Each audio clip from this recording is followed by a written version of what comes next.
Very, very excited. The stream is live. What's up, y'all? John Melton coming to you live with mylifestyleacademy.com. If you could just let me know in the comments if we're live, if you see us, if you hear us, me and Rob Sperry in the house.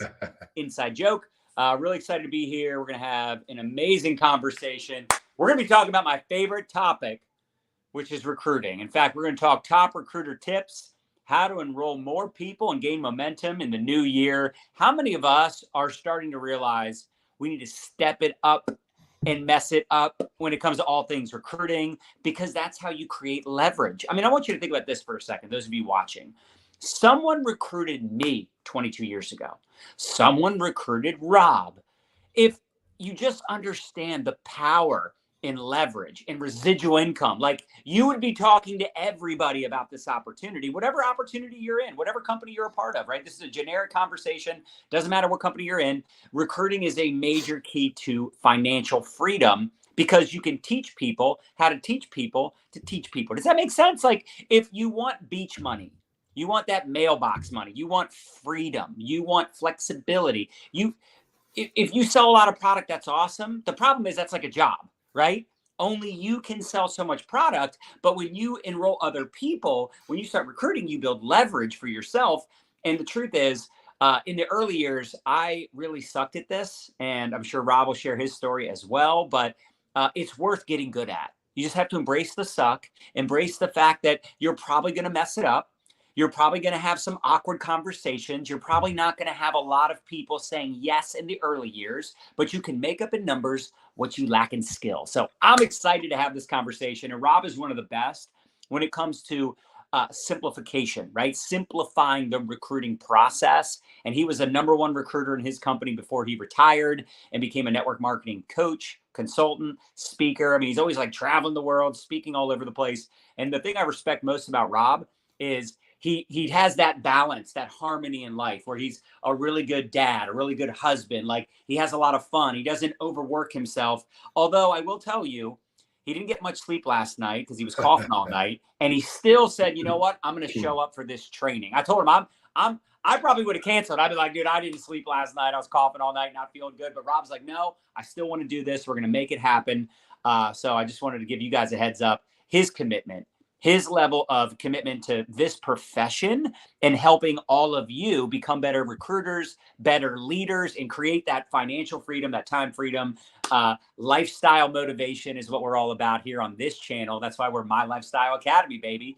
So Rob, what's up? Sorry you didn't get a lot of sleep, but I appreciate you still showing up for my audience today. And if you could start off just sharing, a little bit about you and your background, what makes you an expert when it comes to all things recruiting. I think that'd be a really great place to start. And we'll try to keep this conversation short so you can get some rest. Hey, but I appreciate you being here. The man cult's real. I mean, the ladies, they love it. They love it when we're in pain. It's like they don't know what real pain is, right? That's right. We had children. You have no Exactly. idea. And we're just over there like, come on. So it's one of those things. But recruiting was the scariest thing for me by far. The mother of all fears is the fear of judgment. You remove the fear of judgment, you no longer have the fear of success, the fear of failure, the fear of missing out, the fear of rejection. And so once you have that awareness, it helps you to at least understand the root cause of your fears. And it's ironic because it's all about perspective, because when you think about one day when you're on your deathbed, it's going to be laughable to think you were scared to get rejected. Right. You were scared to be misjudged. I mean, that's just what people do. So it took a little bit of perspective. And I will admit this, John's a little bit different in the sense of how great he is. And he didn't start that way, but I actually never overcame that fear. I always had it, but I was still willing to do it because I knew the results and I knew what I could gain from it. And so for me, starting out as like the massive soft-spoken introvert with all these limiting beliefs. I mean, I ran a tennis club and they had to call me in several times because they're like, Rob, you're great at teaching lessons, but you're so bad at selling tennis memberships. And that's not as nice as they said it. And I felt all this pressure. So I had all these limiting beliefs. But when I started out, I realized that I could become a pro at selling this one thing. And that was taking a look. And so how I became, and I became the number one recruiter out of 1 million distributors, built my business in 40 countries. I mean, this company was multi-billion-dollar company.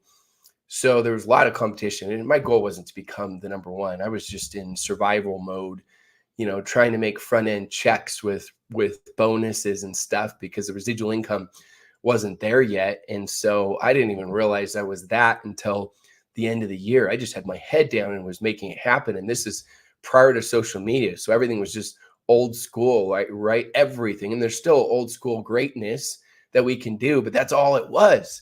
And so when he asked the question, like, what makes you qualified? You want to know the real answer?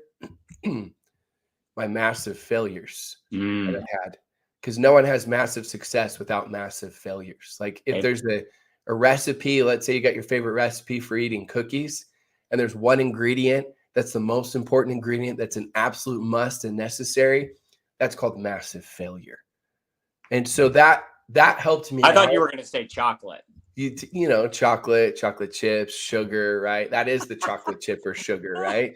That's like both of them combined as you're doing it. And that just gave me perspective though, as I went, is like, okay, this is part of the process. So how can I fail forward faster?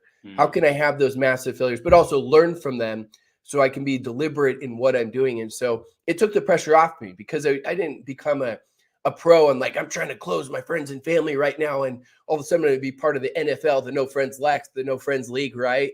Now I was so scared of that, but I said, no, I'm going to be a hardcore salesperson on getting them to look. I'm going to create crazy urgency and passion for them to look. And of course I followed up after that. You have to, the fortunes and the follow-ups, but at the same time, for some, they're going to say yes, some they're going to say no, some it's not the right time, some it's never going to be the right time. But that's what I'm going to become a master at. And that's what I became great at, is at least getting that process started. And then, of course, I improved the follow-ups, I improved handling objections, all of that stuff and the close and all of it. But I think the tip right there is the most important, because you and I both know, how many people did we talk to? I worked so hard this week. Oh, what'd you do? I listened to 72 podcasts. Oh, wow. I read 6 books. You're just like mind blown. Man, you must be exhausted. Yeah, it's like, what else did you do? Oh, the trainings in the Facebook group, I watched them all 3 times. Oh, how many new invites did you make? Not there yet, but I'm getting prepared. I'm making the plan for the plan of the plan of the plan of the plan. So wait, how many hours did you work? 70 hours. And our association to trading time for money from the job world is, we think we're demanding from the world that we deserve success because we make sacrifices.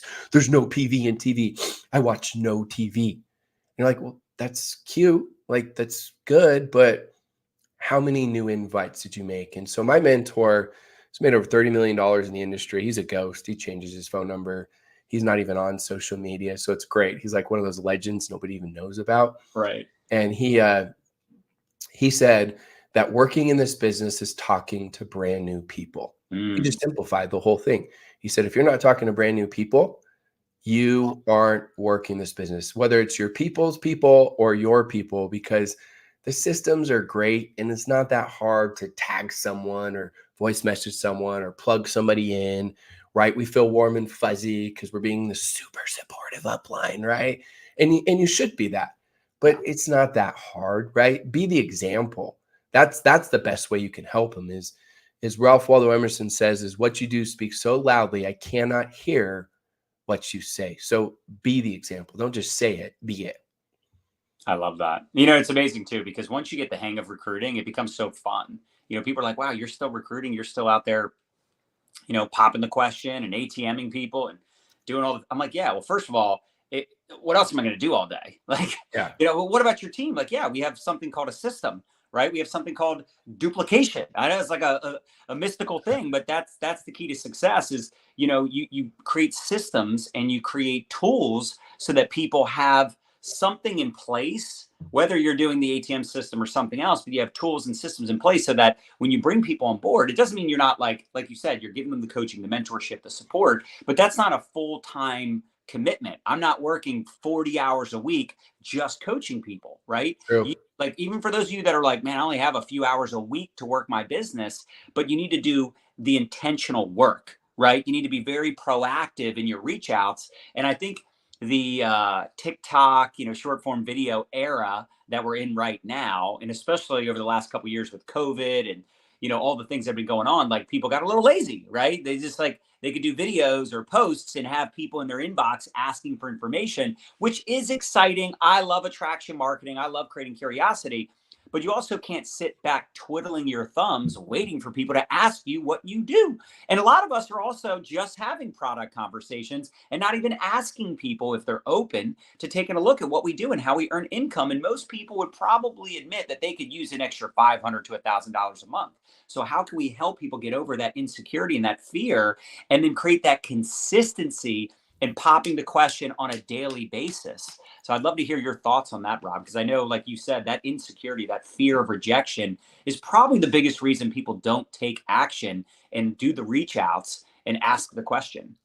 Oh, wow. I got so much information. We're going to try to summarize as quickly as possible. So number one is deliberate. We got to be deliberate with our time, deliberate with our actions. Everyone hears the Andres Erickson study, 10,000 hours to become great, but they miss the key word. He says deliberate practice. I mean, I ran a tennis club for years, taught tennis, and there were people that played tennis for 20 years, never got any better because they weren't deliberate. So just being around isn't enough. Not quitting is a good step that should be celebrated, but it's not good enough. It's like you want to climb the Mount Everest of success for network marketing. If you go camp a base and say, I'm never quitting, like what, like that's nice, but that's tough love. It's good. It gives you a shot, but it's not good enough. It's a step in the right direction, but it's not good enough. So first thing is be deliberate with your time. Like if it's that important for you recruiting, I want to see your calendar because your calendar is your new boss.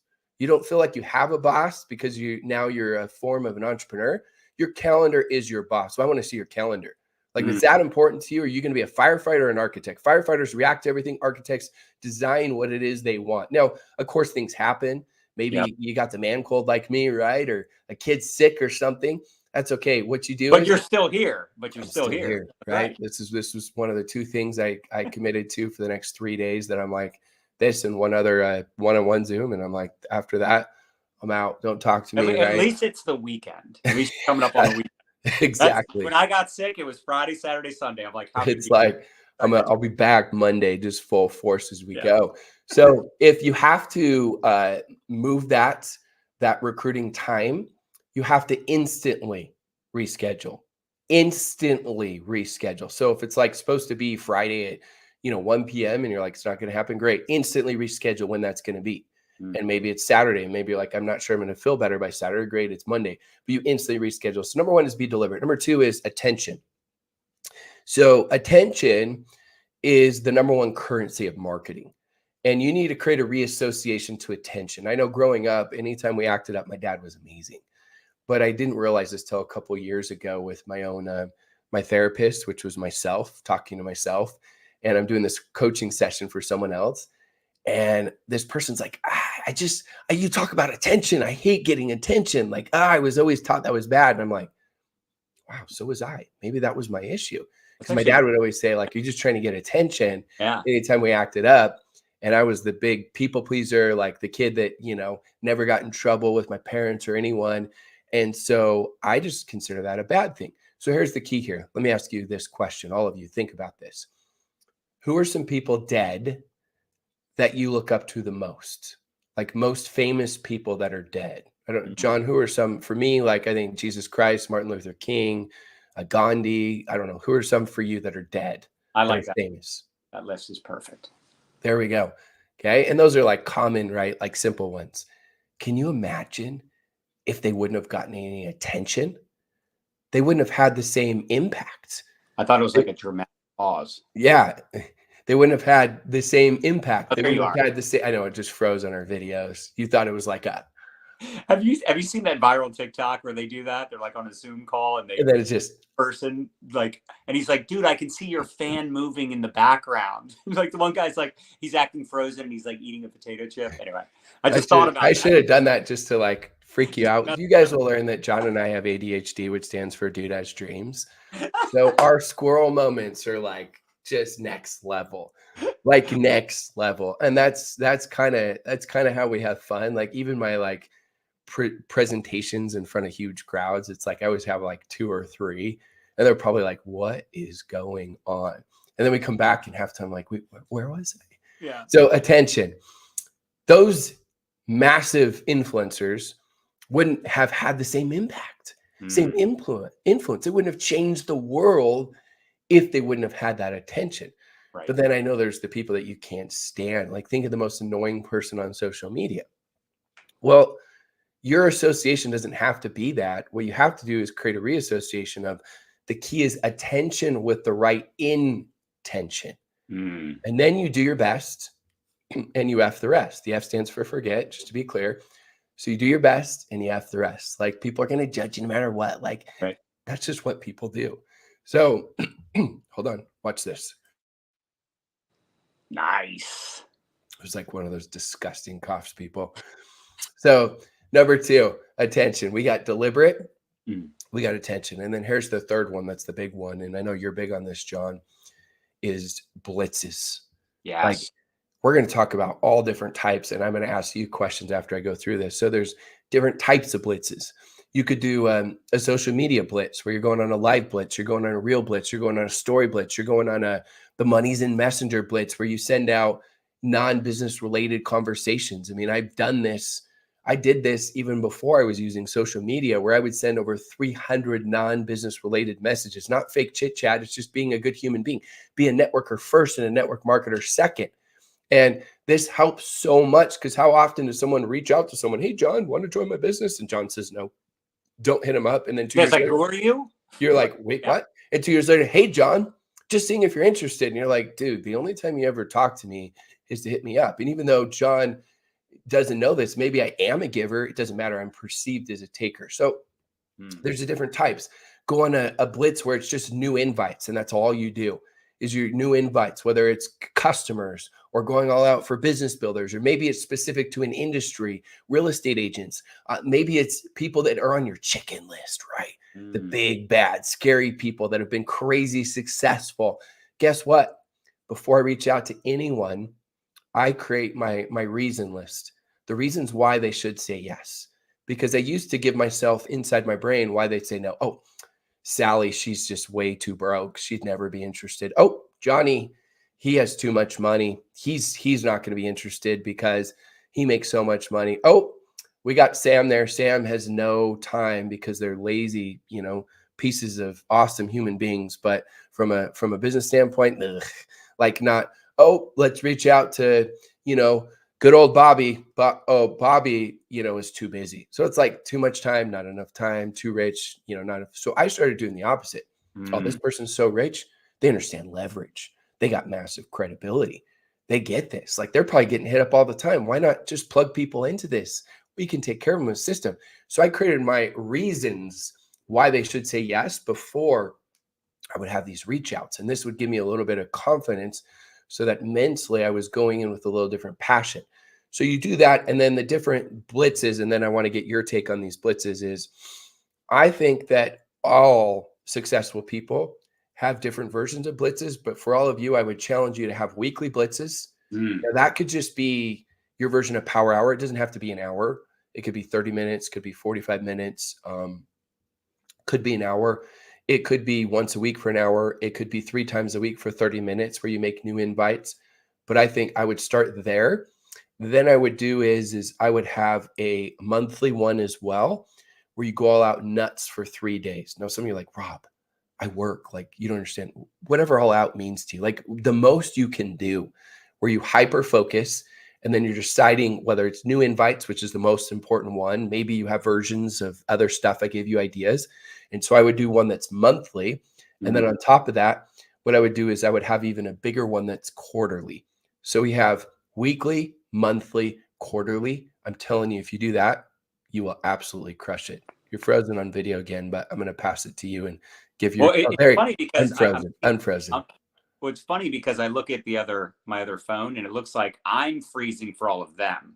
So when you're freezing for me, it's actually me who's frozen. So that's good to know. They can still see you talking, so that's good. But yeah, I mean, I feel like the blitz conversation is so important, and I really do like the beginning of the month. For those of us that maybe have a business that goes calendar month to calendar month, and maybe your company does like mid-month and end of the month promos. I know that's kind of like our repertoire, if you will. But you know, it depends on the company, right? Every company's different, but I feel like it makes a lot of sense in the beginning of a month to create 100 conversations, to create as many conversations as you can, because you have so many people, text message, Facebook, Instagram, LinkedIn, email. You have so many people that you're connected with these days, but you don't have any real connection, right? You don't have conversation. Like, you don't have a relationship with these people. Yeah, they're a Facebook friend, they're in your phone, but I feel like, and we've been doing that on a monthly basis with our team, where we do like a beginning of the month, we have this like 100 box challenge. And for the first like 7 days of the month, it's like create 100 conversations. And I know some people are going to go, what about 1,000? What about 500? Listen, if you've got that kind of time and you have that many contacts, absolutely. When you're in launch mode, beast mode, we got a new year coming up. Guess what? One of the top New Year's resolutions, make more money. A lot of people want to make more money next year than they did this year. Like, why not have those conversations? And for those of you that are part-time, those of you that are like, oh my gosh, these numbers are too big. I don't have that big of a network. I don't have this. I don't have that. Blah, blah, blah, blah, blah. These are all excuses. You can make money or make excuses. You can't do both. So I would say, listen, if you're serious about this, let us know in the comments. Smash the heart button if you're serious. I've been having this conversation with a lot of my leaders, like even leaders that are like, I need to get back into recruiting. I've been just like kind of managing my team and kind of like sporadically talking to people. I would set a goal to at least have 25 business conversations a week. Like, build a little rapport, catch up a little bit, have a little bit of back and forth, and then just say, listen, the reason I'm reaching out to you is because. The reason I'm reaching out to you is because, and tell them the reason. Maybe you have a new product. Maybe you have a campaign happening, a promotion, whatever. It's a unique situation. I wanted to reach out to you because, fill in the blank, whatever that reason is. I was curious if you were keeping your income options open right now. That's it. It's super simple. If you did that 5 times a day, 25 times a week, 100 times a month, your goal, even if everyone says no, that's still 100 seeds you planted. You need to have that farmer mentality. So I love that blitz conversation. I think a lot of people, Rob, and you probably see this a lot because you do a lot of coaching and speaking with leaders in all these different companies, and you see people that have all these like situations and circumstances and excuses, but you almost have to treat it. I know we're like, oh well, I'm starting my own business. I'm a CEO of my new business, right? I'm starting my own. I'm an owner now. I got to have a CEO mentality. But you kind of almost in the beginning have to treat it like a job, right? Well, I mean, that's what most yeah people that start businesses do. Yeah. It's more than a job. Right. Like, they're wearing all the hats. And we say we know it's not net lottery ticket marketing, right, but everyone treats it like that. And they try to do everything else but make the new invites. Right. And they think they hope they can find the shortcut. And in reality, the perceived long road, making new invites, or harder road, is actually the easier and best road. Now, I'm not saying it's easy, but that's the best road. So a couple of things. Number one is, he pointed out, when you can, do it at the beginning of the month. Mm-hmm. Now, I want to point out that why he's right. The end of the month, there's natural urgency for people to hit ranks. Yes. So my experience is over 80, maybe higher % of new recruits happen in the last 3 days of the month. So that already has naturally created urgency, and urgency is synonymous with wealth. So now what you want to do is you want to stack it towards the beginning of the month. Now, the exact days doesn't really matter. For me, I prefer anywhere around like the 3rd through the 6th, like around then, because a lot of times the momentum from the end of the month already carries over. And so I like to find somewhere towards the beginning, but when it starts to kind of go down a little bit, and stack it. So that's number one. Number two is, the objection I commonly get with what John just said is, yeah, but don't you feel guilty that you have like this hidden agenda? Everyone has a hidden agenda. When I started wanting to date my wife, I had a hidden agenda, Was it really hidden? right? Yeah, I know. Seriously. It's like it wasn't hidden, right? It was like, but eventually I wanted to marry her and that was hidden. She didn't know that. It was Oh, like my kids, right? The things they ask for, hidden agenda. So here's your hidden right. agenda. You want to simply share with them something that can legit, I know it sounds like cheesy, but legit change their lives Mm, with incredible products or services that you have that can help them out tremendously. Wait, that's your hidden agenda? So, what you're really worried about is them perceiving you wrong or misjudging you. You know you're a giver, you're worried about being perceived as a taker. right. Get over it. Again, people are going to judge you no matter what. That's what they do. They're going to be like, "Oh my gosh, look at like Sally. She's so fat. She eats too much. Oh, look at Julie. She's so skinny. It's because all she does is just licks apples for breakfast and lunch." Like, that's what people do. They judge no matter what. Too fat, too skinny. Approach me way too soon. How dare you? You don't even know me. Oh, why did you wait so long to approach me? You had this hidden agenda the whole time. Look, that's what people are going to do. And honestly, it's not going to be a big deal a week from now. And if it's Right. not going to be a big deal a week from now, you have to have enough perspective to get you to take that short-term, necessary, vital action. Rich people think long-term, poor people think short-term. That's spiritually, financially, physically, mentally, and in all aspects of life. And so for me, on a scale 1 to 10, my fears were 9.7. But my goals, my dreams, and my ambitions, my why was a 10. Now, oftentimes my fears beat out my goals, my dreams, my ambitions. But overall, I won more battles than I lost. And I won that war over my fears. And they were high. Trust me. I mean, my phone back in the old days when it was just calling, that phone weighed like 400 pounds. I remember shaking and I remember it going to voice message and I had an audible like, yes. And my wife's like, wait, what happened? I was like, oh, nothing. I was so excited. I went to voicemail because I was doing the activity, but they didn't answer and I didn't have to talk to them. So trust me, I know how great the fears are, but you gotta answer this question. Is your why a lie?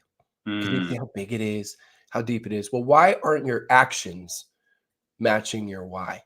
So stop fake working. It's tough love because I've done it. John's done it. We've all done it. We're just trying to help you and start the real work. Working this business is talking to brand new people. So be deliberate. that though, that's so good. Is your why Is your why a lie? so good? I mean, it's like, are your actions matching your why? Right. Because if not, is your why a lie? No, it's not. Well, okay. Like I said earlier at the beginning, what Ralph Waldo Emerson says, what you do speaks so loudly, I cannot hear what you say.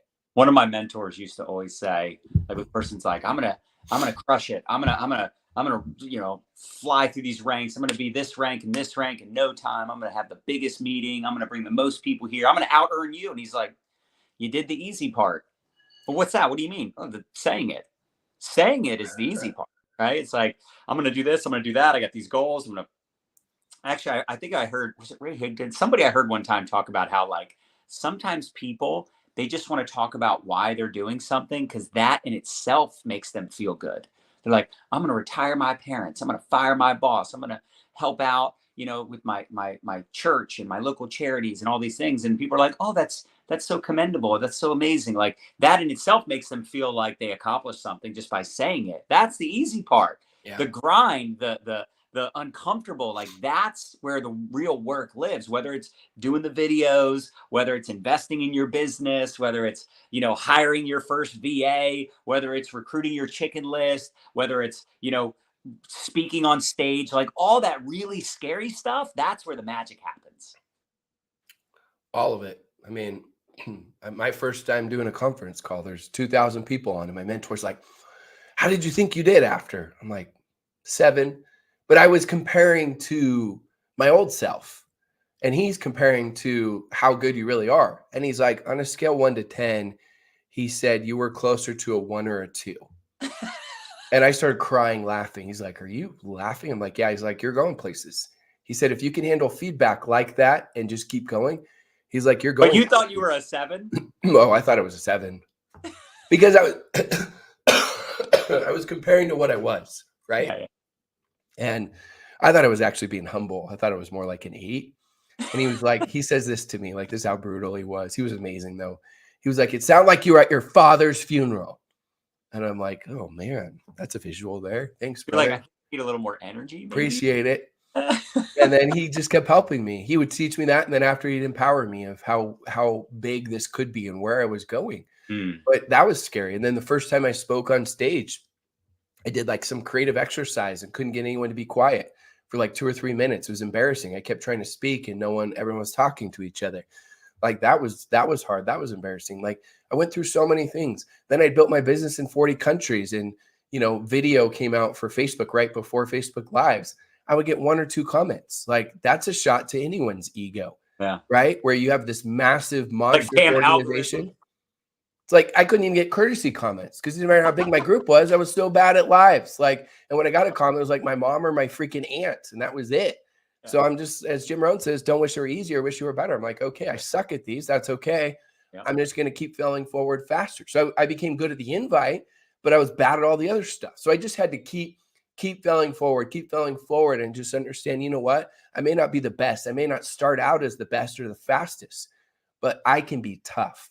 I can have the grit and I can just keep pushing forward and keep learning. And that's where I'm going to win out. And that's where I did win out. Yeah. And the one thing I got really good at in the early days and still today, it's my number one thing. And like we're in this mastermind Telegram chat. Somebody's like, what's your favorite like third-party tool? And I'm like, it's still like getting myself out of the way.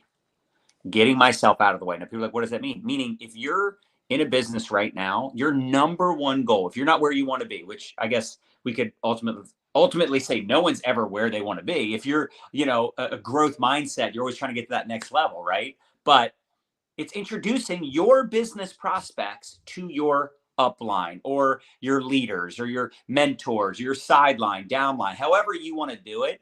All I know is if I get a person and I don't introduce them to other people on the team, I feel like I'm dropping the ball. Yeah. Because no matter how good I am at what I do, I could answer all the questions. I could enroll them by myself. The problem is, and sometimes I do because it's a total red apple and they sign up within a couple conversations. The problem is from a duplication standpoint, I want them to see me leading by example, doing the things that I would recommend they do. But I do it for 2 reasons. One, I want them to meet other people on the team and hear different stories, different perspectives. But the second thing is I want them to see how simple the system is because they're thinking, I'm not an expert. I don't understand the comp plan. I don't understand the products. But all I got to do is introduce people to John, and John will answer their questions. John will help them get started, and I'm going to earn while I learn. Like, that sounds like a pretty cool deal to me. That sounds like a good business model because the truth is in any other business, we were talking about traditional business earlier, right? You're not going to have a super successful person helping you unless they are like the Shark Tank, right? Like they're like getting a big piece of your business. So in a business like this, what I love, especially in those early days, like I'm brand new. I'm not an expert. I'm just getting started. Now I could have been like 2 years in at that time, but I was still like, compared to these people, they've been in 15 years. I wanted to get myself out of the way and introduce my person to my mentors. And the more I did that, the more money I made. Even if I had like 20 people in a row tell me no, I just planted 20 seeds and I was that much better 20 conversations later. Yeah, it goes back to, I know you know this, what I always say is the 2 questions everyone asks themselves. Can I do it? Is it worth it? So they're saying, can I do it? Can I do what you're doing? And if John becomes the pro salesperson that all John's doing is just, sell, they're thinking, well, yeah, my answer is yes, but then that's not going to duplicate because they're thinking I can't do this. So they may join because of him, but that's it. And so can I do it? So you're answering that question based off of what you actually do. And the second question is, well, sure, I could do it, but is it worth it? Is it worth it to put myself out there and learn something new and get rejected by friends and family and put myself out there on social media and all this stuff? And that becomes the harder question to answer. And so it's really, as you get better, it's conveying those 2 questions. Now, it's not just new prospects that ask this. It's all of your team members. It's you. All of you are asking for whatever your next goals are, next rank. You're asking yourself, can I do it? Maybe. Yes. Maybe it's going to take me a year, maybe 6 months, 3 months, 2 years. But then is it worth it to you? And once something becomes worth it enough to you, that's perspective and vision, then you have the willingness to do whatever it takes. And so can you talk a little bit about the vision? Because you're one of the best I've heard talk about this, because I think that's actually one of the biggest problems when people are prospecting. They come across like they have commission breath, little bit weak sauce. Like it's kind of like, and you mentioned this, it's kind of like, I'm prospecting you for me. They kind of have the wrong perspective on things. It's like, no, that's, you almost want, in fact, y'all drop into the comments, cookies. So we talked about cookies earlier, right? So you just made me think about this. Like, you've got the cookie. You have to have this mindset. Like, you got to posture up and realize that, like, this person is so lucky that you're sharing this with them. Because the truth is, I am out of my mind grateful every single day. So blessed. Rob, same thing, that someone shared this with us. Right? Someone had the cookie. Someone had the opportunity of a lifetime. You have a miracle in your mouth. So the sooner you catch the vision and realize what you have your hands on, the sooner that you're going to probably start to see a better conversion rate when it comes to customers, team members, retention, all the things, because you start talking about the vision, the future. Can you talk about that? You're like one of the best I've heard talk about vision. I appreciate it. So I would say good leaders have vision. Great leaders give vision. So good leaders, I'm here, I'm committed, I'm going to be here. I'm never missing the convention. I'm never missing the big event. I'm never quitting. But the great leaders know how to cast vision. Now, it's okay if you're not there yet. We're going to start with awareness to help you get there. The great leaders, think about this. Stephen Covey's definition of leadership is communicating to one their worth and potential so well they see it in themselves. I'll say that again. Stephen Covey's definition of leadership is communicating to one their worth and potential so well they see it in themselves. And so when you're casting vision, there are two types, really main types of vision. There's one is your vision, because that can inspire other people. Right. It's the direction you're heading. It's the world loves boldness. It makes people curious. It's contagious. It's like, I'll use a basketball analogy. It doesn't matter if you like basketball or not. It's like, you're like, yeah, I'm not sure if I want to play basketball or not. And they're like, you're on Michael Jordan's freaking team. And all of a sudden you're like, well, yeah, I'm a little bit more interested. Now, all of a sudden you're like, but I'm not Michael Jordan. That's okay. But you can look at it as your team is like Michael Jordan. Right. Right. And so it's pass them the rock. Yeah. It's just leverage. It's credibility. And when you join network marketing, it's like two companies merging. And what you do is you accentuate the strengths and hide the weaknesses. So you may feel like you don't have the strength of, well, I don't have credibility yet. I've made a lot. I haven't done a ton of things. Well, someone on your team has, right? You got credibility probably with the company and what the company's doing. You got credibility, all these different leverage points that you can use. So don't make yourself the issue. So I look at that first. There's that vision. The second vision is putting themselves in the story. And so that's where questions are the answers. So John, like, you got a job going on, you're doing this and this and this. So I do a simple Q&A. It's not like a deep dive, 30, 40 minutes, it's just simple Q&A of like, hey, if you were in a perfect world, like, what do you really want? And I'll throw out some ideas so that they're not just stumped. I'll be like, is there like certain family trips you want to do? Debt? Like, what would you want to do with your time? Are there humanitarian things that you want to do? Like, is it, for me, I get to coach high school tennis for my son and daughter, right? So that was something that I always wanted to do. So I throw out some ideas to get them going, like perfect world where you just had time freedom. What is it you wish that you could do? So now he comes back and he gives me the answers. Like, I ask questions, but I guide it with some examples. So it's not just like, hey, what do you want to do? He's like, what do you mean? I don't know. And so I guide it based on those answers. Now I vision cast. And with the vision casting, right? Definition of Stephen Covey, right? Communicating one their worth potential so well they see it in themselves. Now I'm putting themselves in the story. And so now it's like, it's not something where I'm desperate, reeking of commission breath, right? Or they're just like, dude, stop it. Like, you're so needy. They can sense that. Yeah. It's like, look, John, I get it right now. I know you're busy. Everybody's busy. So we can always pretty much say that. Look, I know you got a ton going on. I'm telling you right now, with this system that we have, right? Leverage the system. This is something that can help you to achieve those goals. Now, I get it. I know you're busy, but the great part about it is you have myself and so many of us where we can actually leverage your time. And that was one of the top keys to wealth is leverage. You think about traditional businesses, how much you have to go invest, and most of them don't turn a profit for 5 years. You look at real estate's incredible. I love real estate. I own several real estate rental properties. So does John here. But it's like, even if you go buy a $300,000 property, you got to go put $60,000 down and hope to cash flow a couple $100 a month. So it's tough to come by to create this residual time freedom income. Mm-hmm. Our system will help you to achieve that. I will do it with you. We will go at your pace and your time. So that's simple. Of course, we could spend like an hour on this, but I'm instantly going from my vision. I cast some of that and their vision, putting themselves in this story. So they're the star of the movie. And that's honestly how I feel like I became a top recruiter, because it didn't matter the company or the products. It didn't matter. I know that sounds crazy, you guys, as long as they worked. Yeah. I had to have the belief system that they were great and worked. Even if I couldn't explain it well, I felt like I would always be one of the very top recruiters in any company, because I mastered that principle of what really matters. Now, again, you got to have the belief system, knowing the products work and they're incredible. But if I knew that, I knew I had a legit company, it just didn't matter where I was. I knew I could become one of the top recruiters because of those principles and concepts.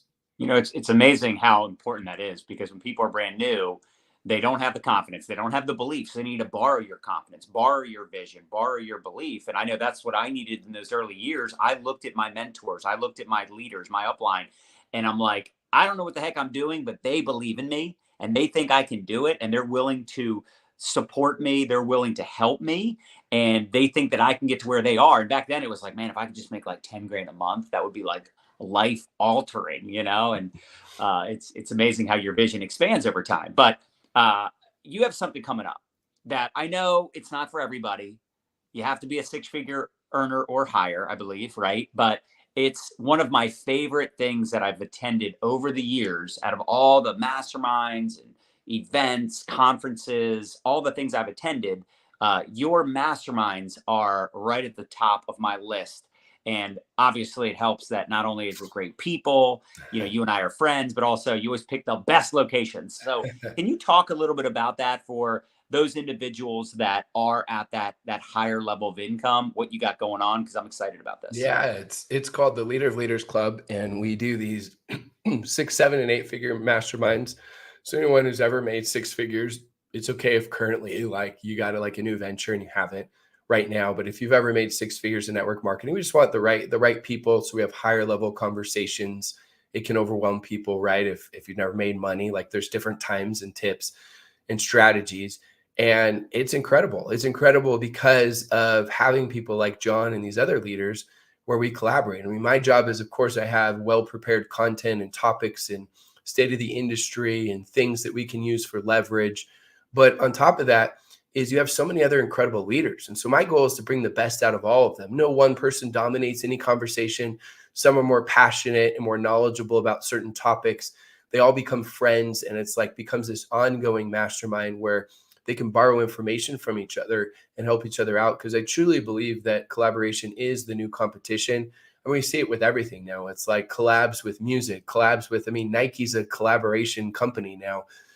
You see it with all these companies, whether it's mergers or collaborations that they constantly do because they know the power of it. Whereas 30 years ago, there weren't many collaborations like there are now. Everyone kept to themselves. Mm-hmm. And so you look at it when you get in a room like that with everyone else that's highly, highly successful. You look at the ideas and thoughts that are shared.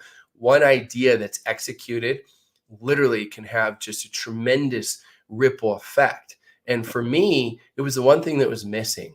Shifting to the coaching industry about, 6 years ago or so, I really missed that camaraderie. I really missed those incentive trips, like badly. Like that was one of my favorite parts is those close friendships and relationships. And so I created masterminds and I just asked my wife, hey, where do you want to go? Bucket list trip or go back to somewhere. She chooses the coolest places. And then I tell everybody we're doing a mastermind there. And everyone's like, I love this. And it's great. And so, I think we were looking at it the other day. You got to give people 18 months just because of schedules. And you've seen this already. People that have attended one, it's over 85% have attended another. which I think is the ultimate compliment. So this next one's May 1st to the 4th in Kauai. So we got another incredible, cool spot. You've already come to what? Dubai. You came to the Maldives. Yeah. I mean, a lot of these Dubai, Bora Bora were two of the best ones, and then Monaco, Monte Carlo. So yeah, that was cool too. Yeah, Monaco was super cool. And it's so great too, because especially right now, like things are weird, right? The economy's weird, the market's weird. Like there's just some weird stuff going on. But when you're with a bunch of badasses in a room, not just from like one company or one country, right? You've got people from dozens of companies, of countries, and just sharing and collaborating and masterminding. I mean, the brainstorming that comes out of there, and even if it's just like a couple ideas, a couple tweaks, right?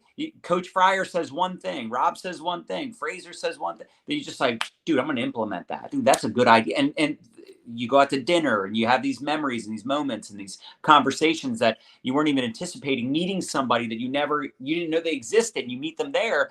And then that becomes a person that, maybe you don't end up working together, but you become like accountability partners, or, you end up building a real authentic relationship, because it's sometimes hard to find people that you can connect with that don't have like an agenda, right? They're just like, of course, in network marketing, you almost assume everybody has somewhat of an agenda. And like you said, it's not a bad thing, but at the same time, it's just amazing to meet people that are, growing, they're ambitious, they've got that growth mindset. And I think there's just a lot of people that, especially when we're working from home. Yeah. And we're kind of like just in our, we're in our base. I mean, look at the private conversations we had. I mean, one time we're just walking around chilling, and it's you, it's me, it's Simon Chan, and it's Fraser Brooks. And then we just instantly in the moment, I'm like, whew, like, let's take a selfie. This is incredible. Like, we're not even thinking about who or what. Yeah. We're just chatting away and having conversations. The private conversations are just